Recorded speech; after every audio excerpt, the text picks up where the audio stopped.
La terminal es uno de los puntos muy especiales en el sentido de que hay mucho comedor y los regantes están saturados. Desafortunadamente no estamos educados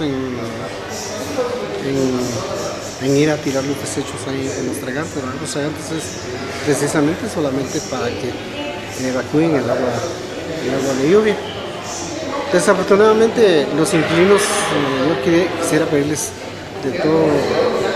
con todo el corazón que nos echen la mano, que ya no vayan a tirar tenedores, servidoras, mucho desecho de comedor, cebo, huesos de carne, y eso viene a perjudicar grandemente ahí en lo que es la parte de la terminal. No es el primer año que nos sucede esto. Es triste y a veces vienen los mismos inquilinos a quejarse aquí que el tragante está tapado, pero son ellos mismos los que contribuyen a que eso se tape. Entonces yo pienso que vamos a tener que coordinar con el juez de asuntos municipales para que les llame también, él los llame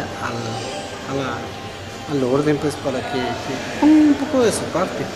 Yo pienso que aquí si las calles se inundan de agua es porque nosotros no contribuimos, nosotros mismos vamos a tirar la basura en los regantes, o el mismo vecino también tira la basura en la calle.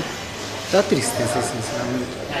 Como le digo, ya son varios años los que tengo que estar laborando ya en esta unidad y es lo mismo, da tristeza, sinceramente. Se habla de un medio ambiente y todos hablamos que sí, que el medio ambiente, pero nosotros mismos contribuimos. En los regantes hemos ido a encontrar chamarras, bolsas de basura, y entonces ese tragante ya no llega a funcionar. El problema es que también a veces hay redes de drenajes generales que son de tubería pequeña y llegan a colapsar, pues, precisamente por la basura.